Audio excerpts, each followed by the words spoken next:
Mi madre amenazó con sacarme de su testamento a menos que me casara con su elección. Le demostré que su dinero no significaba nada para mí. Mi madre, Renata, controlaba todo en nuestra familia con dinero. Heredó una fortuna significativa de mi abuelo y la usó como un arma toda su vida. Decidía dónde vivíamos basándose en qué colonias impresionaban a sus amigas de las lomas.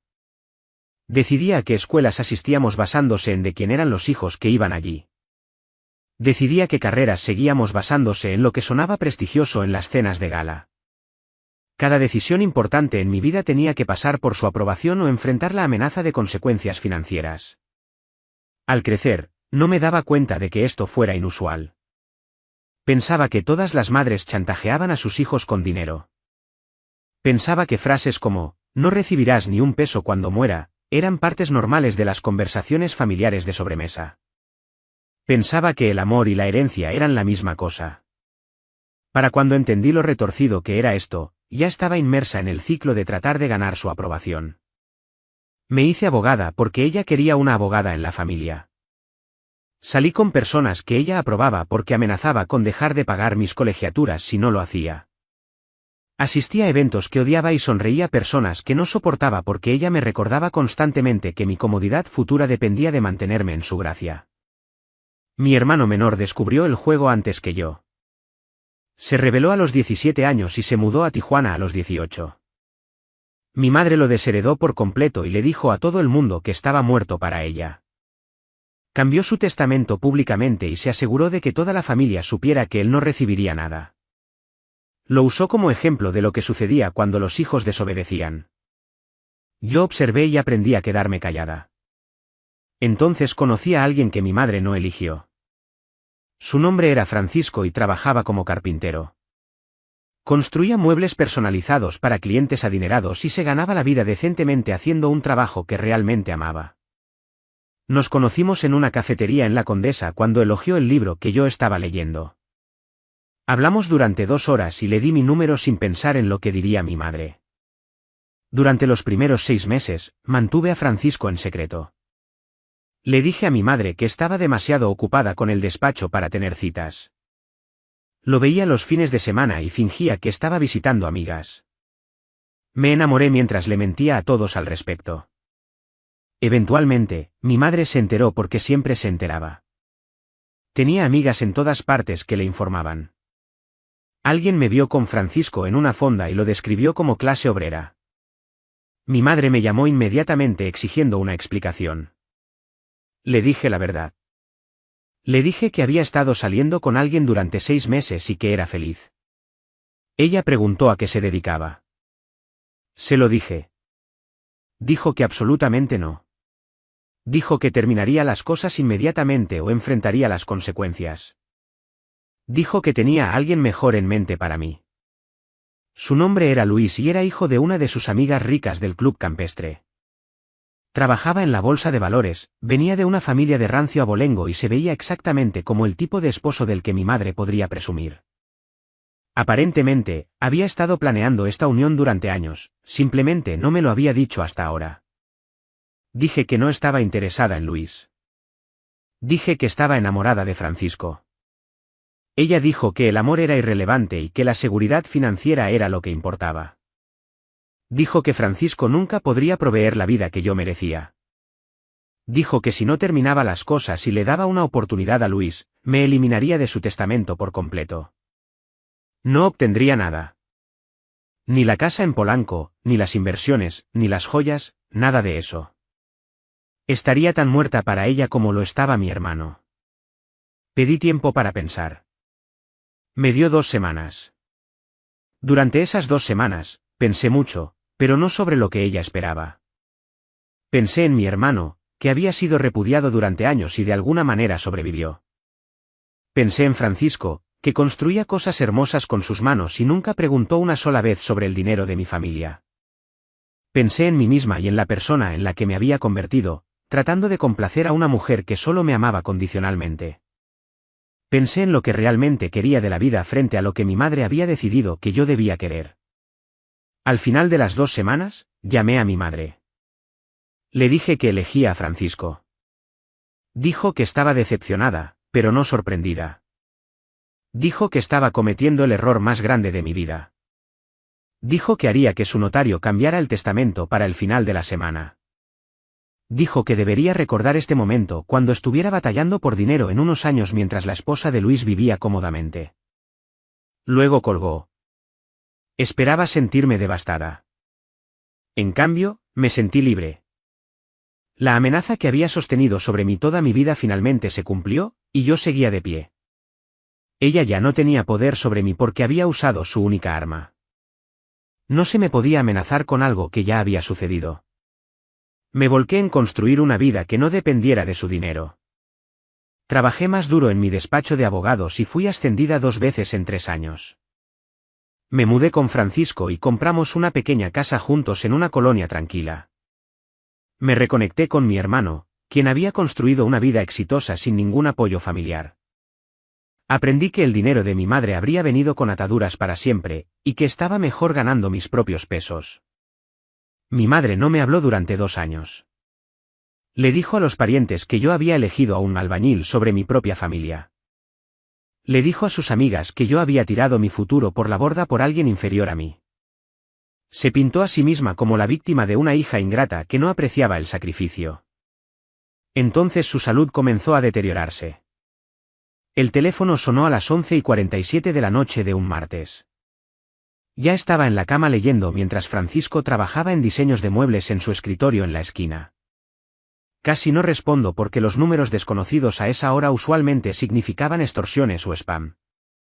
Pero algo me hizo contestar. La voz de mi tía Marcela se escuchaba temblorosa y apresurada. Dijo que mi madre se había desmayado en su baño esa noche. Dijo que los paramédicos la llevaron al Hospital Santa María. Dijo que era su corazón y que se veía mal. Agarré una pluma del buró con manos que no se quedaban quietas. Escribí el número de la habitación en el reverso de un sobre mientras Marcela seguía hablando sobre insuficiencia cardíaca y tratamiento de emergencia. Francisco levantó la vista de sus bocetos cuando escuchó mi voz cambiar. Se levantó y se acercó antes de que yo terminara la llamada. Dijo que me llevaría allí ahora mismo si quería ir. Asentí porque no podía hacer que las palabras salieran correctamente. Nos vestimos en silencio. Francisco encontró mis zapatos mientras yo miraba fijamente el número de la habitación que había escrito. El viaje tomó 20 minutos por el periférico vacío. Francisco no preguntó si yo estaba bien porque sabía que no lo estaba. Solo condujo y mantuvo una mano en mi rodilla cada vez que no estaba cambiando de velocidad. El estacionamiento del hospital olía a aceite y antiséptico. Tomamos el elevador hasta el 4º piso. Las luces fluorescentes en la unidad cardíaca hacían que todo se viera demasiado brillante y demasiado frío al mismo tiempo. Una enfermera en el mostrador señaló hacia el pasillo cuando di el nombre de mi madre. La habitación 4C era la tercera puerta a la izquierda. Dejé de caminar a unos 5 metros de distancia. Francisco se detuvo conmigo. Podía ver a través de la pequeña ventana en la puerta. Mi madre yacía en la cama conectada a máquinas que pitaban y zumbaban. Se veía más pequeña de lo que recordaba. Su cabello estaba suelto en lugar de perfectamente peinado de salón. Su rostro no tenía maquillaje. Llevaba una bata de hospital en lugar de la ropa de diseñador que siempre insistía en usar. Me quedé allí contando las máquinas alrededor de su cama. Francisco tocó mi hombro suavemente. Preguntó si necesitaba más tiempo. Sacudí la cabeza y me obligué a caminar hacia adelante. Mi mano alcanzó la manija de la puerta. La empujé para abrirla. La habitación olía a gel antibacterial y a ese olor específico de hospital que es imposible de describir. Los ojos de mi madre estaban cerrados. Luego se abrieron. Giró la cabeza sobre la almohada y me vio parada en la puerta. Sus ojos se abrieron mucho. Parecía genuinamente sorprendida de que yo estuviera realmente allí. Me acerqué a la cama. Francisco se quedó cerca de la puerta para darnos espacio. Mi madre abrió la boca y las primeras palabras que salieron fueron preguntando dónde había estado durante 2 años. Ni un hola, ni gracias por venir. Solo una acusación envuelta en una pregunta, como si ella no hubiera sido la que me cortó por completo, como si yo fuera la que desapareció. Sentí que mi mandíbula se tensaba, pero mantuve mi voz nivelada. Dije que estaba aquí ahora para ver cómo estaba. Pregunté qué le dijeron los doctores. Me miró fijamente por un largo momento. Podía verla decidiendo si presionar más con la culpa o aceptar lo que le estaba ofreciendo. Eligió dejarlo pasar por ahora. Dijo que su corazón estaba fallando. Dijo que lo detectaron antes de que muriera, pero estuvo cerca. Un doctor entró unos 10 minutos después. Era joven, con ojos cansados y manchas de café en su bata blanca. Me miró y preguntó si yo era familia. Dije que era su hija. Asintió y comenzó a explicar en términos que apenas seguí sobre la función cardíaca, problemas de válvulas y opciones quirúrgicas. Dijo que mi madre necesitaba cirugía en los próximos días. Dijo que la recuperación tomaría meses. Dijo que necesitaría cuidado y apoyo y probablemente no podría vivir sola por un tiempo. Pregunté sobre las tasas de éxito. Pregunté sobre los riesgos. Hice preguntas prácticas mientras mi madre me observaba desde la cama. Podía sentirla buscando señales de devoción total o abandono completo. No le di ninguna de las dos. Solo escuché al doctor y tomé notas en mi celular. Francisco me llevó a casa alrededor de las 2 de la madrugada. Llamé a mi jefa desde el coche y dejé un mensaje diciendo que llegaría tarde al trabajo. No dormí esa noche. Me quedé en la cama mirando el techo mientras Francisco roncaba suavemente a mi lado. La semana siguiente se convirtió en un borrón de visitas al hospital apretadas entre obligaciones laborales. Fui el martes por la noche después de terminar una audiencia. Fui el jueves durante mi hora de comida y me comí una torta en el estacionamiento después. Mi madre actuaba agradecida pero también herida, como si debiera estar allí más tiempo, como si debiera dejarlo todo y acampar en su habitación. Francisco notó que llegaba a casa tensa y callada después de cada visita. Me encontró el sábado por la mañana mirando mi café sin beberlo. Se sentó frente a mí en nuestra pequeña mesa de cocina. Dijo que estaba preocupado por mí. Dijo que parecía agotada y ansiosa todo el tiempo ahora. Dijo que necesitaba averiguar qué nivel de participación podía manejar realmente antes de que esto me consumiera. Sus palabras tenían sentido, pero no sabía cómo responder. Mi hermano, Julián, me llamó el lunes siguiente. Estaba en el trabajo revisando contratos cuando mi celular vibró con su número. No habíamos hablado en unos meses. Dijo que escuchó a través de chismes familiares que nuestra madre estaba en el hospital. Preguntó qué tan grave era. Le conté todo lo que dijo el doctor. Terminamos hablando durante 2 horas. Compartimos historias sobre los patrones de nuestra madre. Nos dimos cuenta de que ambos sentíamos la misma mezcla confusa de preocupación y resentimiento. Él se sentía culpable por estar aliviado de vivir al otro lado del país. Yo me sentía culpable por visitar solo 2 veces por semana. Hablar con él ayudó más de lo que esperaba. Me hizo sentir menos sola al tener sentimientos complicados sobre nuestra madre casi muriendo. Regresé al hospital el miércoles por la noche. Caminé por el pasillo familiar hacia la habitación 4C. Un hombre con un traje caro salió de la sala de espera cerca de los elevadores. Lo reconocí como Alejandro, uno de los amigos más antiguos de mi madre. Dijo mi nombre y caminó hacia mí con determinación. Dijo que necesitábamos hablar. Me acorraló cerca de las máquinas expendedoras. Dijo que necesitaba perdonar y olvidar porque la familia lo era todo. Dijo que mi madre estaba enferma y asustada. Dijo que esta era mi oportunidad de arreglar nuestra relación. Dijo que la sangre llama y que yo estaba siendo terca. Mantuve mi voz educada pero firme. Dije que él no conocía la historia completa. Dije que estaba haciendo lo que podía manejar. Dije que esto era entre mi madre y yo. Parecía decepcionado, como si esperara que me derrumbara y prometiera ser la hija perfecta. Pasé junto a él hacia la habitación de mi madre. Ella estaba sentada en la cama picando algo de una bandeja de cena. Acerqué una silla y le pregunté cómo se sentía. Dijo que estaba cansada. Dijo que la cirugía estaba programada para el viernes por la mañana. Luego comenzó a hablar con esa voz cuidadosa que usaba cuando quería algo. Dijo que había estado pensando. Dijo que manejó las cosas mal hace 2 años. Dijo que lamentaba que me sintiera herida por sus decisiones. Sentí que algo frío se instalaba en mi pecho. La no disculpa era tan obvia que casi me hizo reír. Lamento que te sintieras herida. No lamento lo que hice. Lamento que tuvieras sentimientos al respecto, como si mi reacción fuera el problema en lugar de sus acciones. Sentí que la pequeña esperanza que había estado cargando se desinflaba. Ella todavía no entendía lo que hizo mal. No podía asumir una responsabilidad real. Dije que apreciaba que lo intentara. No dije nada más. El abogado llamó el jueves por la mañana mientras estaba en una junta con un cliente. Vi el nombre del licenciado Gilberto Fuentes en la pantalla de mi celular y salí para contestar. Dijo que era el abogado testamentario de mi madre. Dijo que mi madre le pidió que me contactara para actualizar su testamento.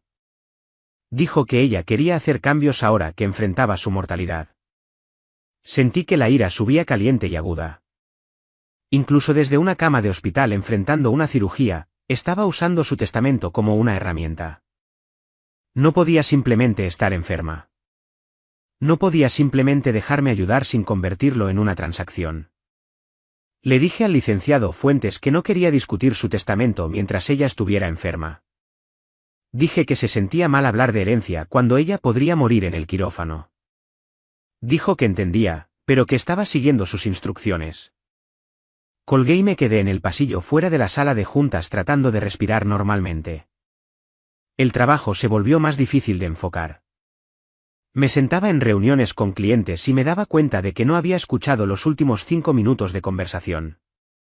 Revisaba documentos y tenía que releer el mismo párrafo 4 veces. Mi jefa se dio cuenta durante una junta importante con un cliente potencial. Me quedé en blanco ante una pregunta simple sobre el cronograma. Ella me cubrió suavemente pero me llamó aparte después. Preguntó si todo estaba bien. Dije que tenía algunos asuntos familiares. Dijo que le avisara si necesitaba tiempo libre. Me di cuenta de que necesitaba establecer límites más claros antes de que esta crisis se comiera toda mi vida. No podía ser la hija que mi madre quería y también ser la abogada que mi despacho necesitaba. Tenía que elegir lo que realmente podía dar y aceptar que no sería suficiente para todos. Llegué a casa esa noche y Francisco estaba en la cocina haciendo la cena. Preguntó cómo estuvo mi día y dije que bien. Mencionó que había ido al súper y notó que nos quedaba poco café. Le grité por dejar las bolsas del súper en la barra en lugar de guardar las cosas de inmediato. Dejó de picar verduras y me miró. La cocina se quedó en silencio excepto por algo que hervía a fuego lento en la estufa.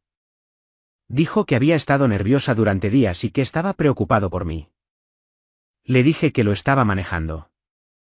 Dejó el cuchillo y dijo que no lo estaba manejando. Estaba dejando que me consumiera. Dijo que me veía convertirme en otra persona cada vez que regresaba del hospital. Dijo que mi madre pasó años controlándome con dinero y ahora me estaba controlando con la culpa y yo estaba dejando que sucediera todo de nuevo. Dijo que le preocupaba que me estuviera perdiendo a mí misma tratando de ser la hija perfecta para alguien que nunca me trató bien. Sus palabras cayeron con fuerza porque eran ciertas. Había estado tan concentrada en hacer lo correcto que olvidé protegerme de caer de nuevo en viejos patrones. Me disculpé por gritarle. Se acercó, me abrazó y dijo que necesitábamos averiguar qué podía dar realmente sin destruirme en el proceso. Julián llamó 2 días después diciendo que había reservado un vuelo. Llegó un jueves por la tarde y manejamos directamente al hospital. Me sentía nerviosa por llevarlo porque mi madre no lo había visto en más de 5 años. Subimos en el elevador a su piso sin hablar mucho. Cuando entramos juntos en su habitación, la cara de mi madre pasó por varias expresiones en rápida sucesión. Sorpresa primero, luego algo que parecía miedo, luego algo más suave que no pude nombrar del todo. Nos miró a ambos parados allí. Sus 2 hijos rechazados en una habitación. Julián saludó y preguntó cómo se sentía. Ella dijo que estaba cansada pero recuperándose. Los 3 nos sentamos en un silencio incómodo durante unos minutos. Luego mi madre comenzó a llorar en silencio. Dijo que nunca pensó que nos vería a los 2 juntos de nuevo. Dijo que había tomado decisiones terribles y alejado a las personas que más importaban. Julián y yo intercambiamos miradas. No fue una disculpa completa, pero estuvo más cerca que cualquier cosa que hubiera dicho antes.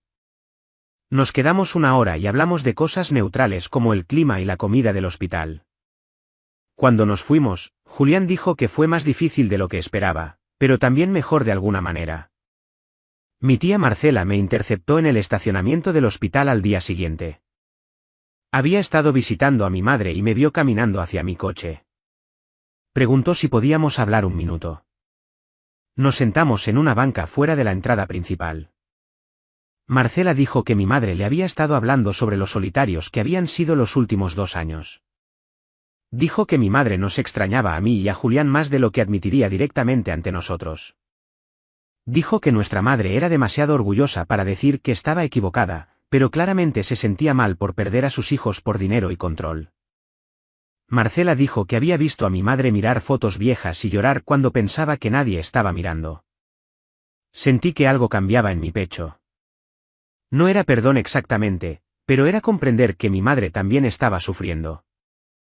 Marcela dijo que no estaba dando excusas por lo que hizo mi madre, solo quería que yo supiera que mi madre tenía remordimientos, incluso si no podía decirlo correctamente. Agradecí a Marcela por decírmelo. Me abrazó y dijo que la familia era complicada, pero que valía la pena luchar por ella cuando fuera posible. 3 días después de su cirugía, mi madre tuvo una recaída. Su ritmo cardíaco bajó y los monitores comenzaron a pitar. Las enfermeras entraron corriendo y me empujaron fuera de la habitación. Me quedé en el pasillo mirando a través de la ventana mientras trabajaban en ella. Un doctor salió 20 minutos después y dijo que se había estabilizado, pero que había estado cerca. Dijo que las siguientes 24 horas eran críticas. Llamé a Julián y a Francisco, y luego volví a entrar en su habitación. Mi madre se veía tan pequeña en la cama del hospital con todos los tubos y cables. Me senté y tomé su mano con cuidado. Se sentía delgada y fría. Ella apretó débilmente sin abrir los ojos. Nos sentamos así durante horas. No dije nada y ella tampoco. Pero algo cambió entre nosotras en ese silencio. Me di cuenta de que no quería que muriera con toda esta ira y distancia entre nosotras. Quería que supiera que la amaba a pesar de que me había lastimado. Quería encontrar algún tipo de paz antes de que fuera demasiado tarde. Cuando mi madre finalmente se estabilizó y despertó bien, parecía diferente, más suave de alguna manera. Me preguntó sobre mi vida con Francisco de una manera que sonaba realmente curiosa en lugar de crítica. Le conté sobre nuestra casa y cómo Francisco había construido la mayoría de nuestros muebles a mano. Le describí la mesa del comedor que él había hecho de madera recuperada y los libreros que había diseñado para mis libros de derecho. Ella escuchó sin interrumpir ni criticar. Preguntó qué tipo de trabajo estaba haciendo Francisco ahora. Le expliqué que había conseguido un contrato para hacer piezas personalizadas para un nuevo hotel en el centro histórico. Ella dijo que eso sonaba como un buen trabajo. La conversación se sintió extraña y frágil, como si ambas estuviéramos tratando de no romper cualquier pequeña conexión que habíamos encontrado. Me fui ese día sintiendo algo que no había sentido por mi madre en años. Esperanza tal vez, o al menos posibilidad. La semana siguiente, me encontré con la enfermera de mi madre en el pasillo. Su nombre era Catalina y había estado cuidando a mi madre desde la cirugía. Catalina me detuvo y dijo que quería decirme algo. Dijo que mi madre hablaba de mí todo el tiempo. Dijo que había una foto mía en la mesita de noche que mi madre miraba constantemente. Me sorprendió porque mi madre nunca mostraba ese tipo de afecto abierto antes. Catalina dijo que mi madre había mencionado varias veces cuánto extrañaba tenerme en su vida. Dijo que mi madre parecía arrepentirse de muchas de sus decisiones pasadas. Agradecí a Catalina por decírmelo. Me hizo preguntarme si estar enferma había cambiado la visión de mi madre sobre lo que realmente importaba. Tal vez enfrentar la muerte le hizo darse cuenta de que el dinero y el control no significaban nada en comparación con tener personas que te amaran. 2 semanas después de la cirugía, mi madre preguntó si podíamos hablar seriamente. Acerqué mi silla a su cama. Dijo que había estado pensando mucho mientras yacía allí recuperándose. Dijo que estaba equivocada al tratar de controlar mi vida de la manera en que lo hizo. Dijo que lo hizo porque quería que yo estuviera segura y cómoda. Dijo que creció sin nada y pasó toda su vida con miedo de ser pobre de nuevo. Dijo que pensaba que el dinero podría protegerme del sufrimiento. Le dije que la verdadera seguridad proviene de ser amado por quien eres, no por lo que haces o con quien te casas. Dije que sentirse controlada y condicionada no era seguridad en absoluto. Mi madre comenzó a llorar. Fue la primera vez que recuerdo haberla visto llorar realmente con emoción real en lugar de lágrimas de ira. Dijo que entendía eso ahora, pero deseaba haberlo entendido antes. Dijo que desperdició tantos años teniendo miedo y tratando de controlar cosas que no necesitaban controlarse. Me incliné y sostuve su mano mientras lloraba. Unos días después, mi madre dijo que quería conocer a Francisco debidamente. No solo verlo de paso, sino hablar realmente con él y conocerlo. Me sentí nerviosa al respecto, pero acepté. Llevé a Francisco al hospital ese fin de semana. Mi madre estaba sentada en la cama luciendo más alerta de lo que había estado en semanas. Le dio la mano a Francisco y le agradeció por venir. Luego comenzó a hacerle preguntas sobre su trabajo y su familia y cómo nos conocimos. Francisco respondió a todo con honestidad y paciencia. Habló sobre aprender carpintería de su abuelo y por qué amaba trabajar con madera. Habló sobre conocerme en la cafetería y saber inmediatamente que quería conocerme mejor. Mi madre hizo preguntas directas sobre su negocio y sus planes para el futuro. Francisco no se puso a la defensiva ni trató de impresionarla. Simplemente dijo la verdad sobre amar su trabajo y amarme a mí y construir una buena vida juntos. Observé la cara de mi madre mientras él hablaba y la vi escuchando realmente por primera vez. Después de que Francisco se fue, mi madre se quedó callada por un rato. Luego dijo que podía ver por qué lo elegí. Dijo que claramente me amaba y me trataba bien. Dijo que parecía un hombre de bien que me hacía feliz. No fue una disculpa completa por todo lo que me había hecho pasar. Ni siquiera estuvo cerca de compensar los años de control y amenazas, pero fue algo. Fue ella reconociendo que mi elección era válida y que yo sabía lo que era correcto para mi propia vida. Eso significó más de lo que esperaba. El licenciado Fuentes me llamó la semana siguiente. Dijo que mi madre le había dado nuevas instrucciones sobre su testamento. Dijo que ella quería restaurarme como beneficiaria.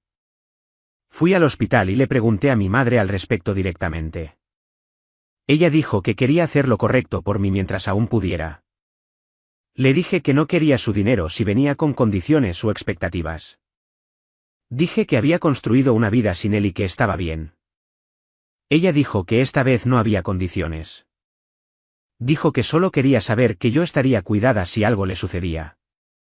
Dijo que ya no se trataba de control. Se trataba de amor. No sabía si creía eso completamente, pero podía ver que lo estaba intentando. Coordiné con Julián para llevar a mi madre a su cita de seguimiento la semana siguiente. Nos encontramos en la entrada del hospital y caminamos juntos hacia el ala de cardiología donde habían programado su chequeo. Mi madre se sentó entre nosotros en la sala de espera y tomó nuestras manos al mismo tiempo. Sus dedos se sentían delgados y fríos, pero su agarre era firme. Me miró a mí primero, luego a Julián, y sus ojos se llenaron de lágrimas. Dijo que había estado pensando mucho durante su recuperación sobre todos los años que desperdició tratando de controlarnos en lugar de simplemente amarnos. Dijo que podría haber estado disfrutando de tenernos en su vida todo este tiempo, pero estaba demasiado ocupada siendo orgullosa y terca. Dijo que finalmente entendió lo que perdió cuando nos repudió, y lamentaba que le tomara casi morir para darse cuenta. Julián apretó su mano, y sentí un nudo en la garganta. La enfermera llamó su nombre, y todos nos levantamos juntos. Después de que la cita mostró un buen progreso, sugerí que planeáramos una cena familiar en nuestra casa. Mi madre pareció sorprendida pero aceptó de inmediato. Francisco y yo pasamos el fin de semana preparándonos para la cena. Él limpió la casa mientras yo cocinaba y ambos nos sentíamos nerviosos por tener a mi madre en nuestro espacio por primera vez. Julián llegó primero con una botella de vino. Luego apareció la tía Marcela con flores y finalmente mi madre llegó llevando un postre de pastelería. La observé caminar por nuestra pequeña sala de estar y mirar todo. Se detuvo en la mesa del comedor que Francisco había construido y pasó su mano por la superficie de madera lisa. Le preguntó a Francisco cuánto tiempo le tomó hacerla y él explicó el proceso de seleccionar la madera y unir las piezas. Ella escuchó atentamente y dijo que era un trabajo hermoso y que podía notar que él puso verdadero cuidado en ello.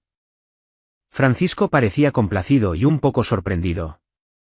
Nos sentamos a comer y la conversación se mantuvo ligera al principio. Marcela contó historias sobre miembros de la familia y Julián habló sobre su trabajo.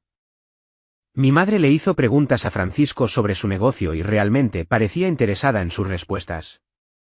Elogió la comida y me agradeció por ser la anfitriona. En un momento, miré alrededor de la mesa y me di cuenta de que esta era exactamente el tipo de reunión familiar que siempre había querido, pero que nunca pensé que podríamos tener. Todos estaban relajados y genuinos, y nadie estaba actuando para nadie más. Después de la cena, nos pasamos a la sala y hablamos durante otra hora antes de que la gente comenzara a irse. Mi madre me abrazó en la puerta y me agradeció de nuevo por incluirla. Pasaron 3 meses y mi madre continuó recuperándose bien.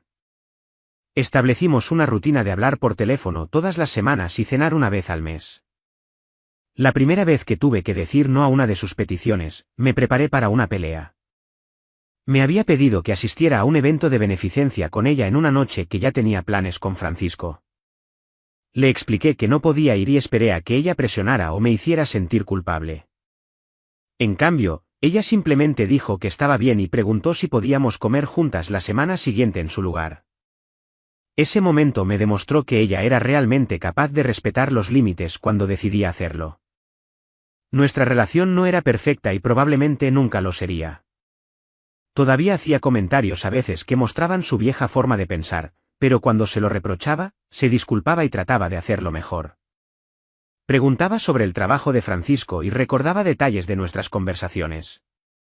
Se comunicaba con Julián regularmente e hizo un esfuerzo por reparar esa relación también. El cambio no fue dramático ni completo, pero fue real y consistente. Comencé a creer que esta nueva versión de nuestra relación podría durar realmente. Me senté en nuestra sala una noche con Francisco mirando fotos en mi celular de la cena familiar. Él señaló una de mi madre riendo de algo que dijo Julián y mencionó lo diferente que se veía en comparación con la mujer severa en el hospital hace meses. Me desplacé por más fotos y me di cuenta de algo importante. Había pasado años pensando que la única forma de ganar con mi madre era someterme completamente o cortarla por completo. Pero había encontrado una tercera opción que nunca supe que existía. Recuperé a mi familia, pero en términos que se sentían honestos y sanos en lugar de manipuladores y condicionales. Mi madre nunca sería la madre cálida e incondicionalmente amorosa que deseaba haber tenido mientras crecía. Siempre tendría esa racha controladora y esa necesidad de manejar situaciones, pero ahora lo estaba intentando de maneras que nunca hizo antes. Y ese esfuerzo significaba algo real. Había aprendido que a veces lo suficientemente bueno es realmente suficiente y que las relaciones imperfectas aún pueden ser valiosas si ambas personas están dispuestas a trabajar en ellas. Francisco puso su brazo alrededor de mí y me preguntó en qué estaba pensando.